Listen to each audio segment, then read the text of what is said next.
Ilusi di lantai 17. Bab 1 Percikan kopi dan rapat panjang. Bagi Adrian hidup adalah serangkaian rutinitas yang terukur. Pukul 7 pagi, ciuman singkat di kening Maya, istrinya. Pukul 8, terjebak di kemacetan Jakarta. Pukul 9, laporan dan spreadsheet yang menumpuk di mejanya di lantai 17, gedung Paramitra. Ia adalah seorang manajer proyek yang disegani, efisien, dan sedikit membosankan. Dunianya adalah target, tenggat waktu, dan secangkir kopi hitam tanpa gula. Semua itu mulai berubah karena Rania. Rania adalah analis junior di timnya. Gadis dengan mata yang selalu tampak ingin tahu dan senyum yang bisa menerangi ruang rapat yang paling suram sekalipun. Awalnya Adrian hanya melihatnya sebagai aset, cerdas, cepat belajar, dan punya inisiatif. Interaksi mereka murni profesional. Percikan pertama terjadi bukan karena tatapan mata, melainkan karena tumpahan kopi. Suatu sore yang kacau saat mengejar tenggat waktu, Adrian tak sengaja menyenggol cangkir. Rania, kopi panas itu membasahi kemeja putih gadis itu. "Ya ampun Pak Adrian." "Maaf, saya naruhnya sembarangan," ucap Rania, panik sambil mencoba membersihkan noda dengan tisu. "Jangan Rania, saya yang salah," kata Adrian, merasa lebih bersalah dari yang seharusnya. "Sini, biar saya bantu." Saat itulah, untuk pertama kalinya, jarak di antara mereka terkikis. Jemari mereka bersentuhan di atas noda kopi itu. Sebuah sentuhan singkat tanpa sengaja, namun cukup untuk mengirimkan getaran aneh yang sudah lama tidak Adrian rasakan. Hari itu rapat terasa berbeda. Adrian mendapati dirinya lebih sering melirik ke arah Rania, memperhatikan cara gadis itu mengerutkan kening saat berpikir, atau cara ia menyibakkan rambutnya saat gugup. Bab 2. Dunia paralel di jam makan siang. Hubungan mereka tidak meledak, melainkan merayap perlahan. Dimulai dari pesan singkat di aplikasi chat kantor. "Adrian, Rania, data yang kemarin sudah siap."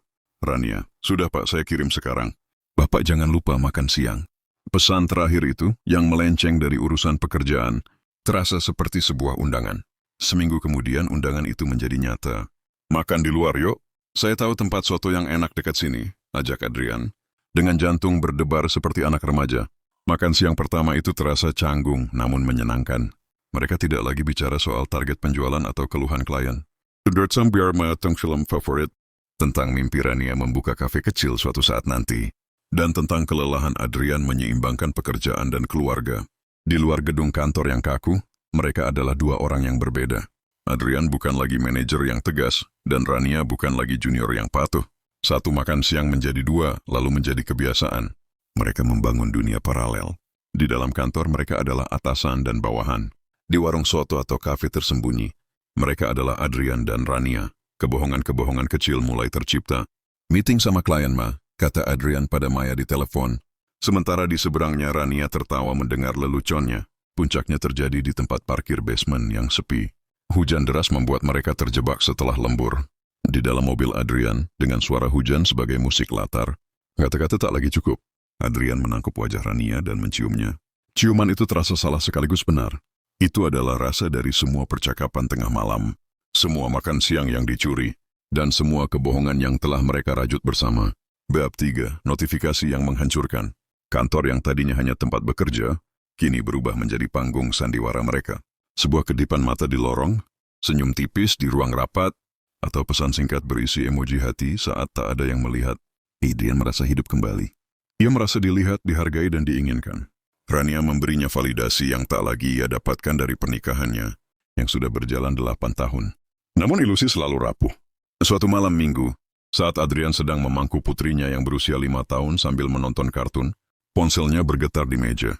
Sebuah notifikasi muncul di layar. "Rania, kangen kamu. Kapan kita bisa ketemu lagi di luar jam kantor?" Adrian membeku.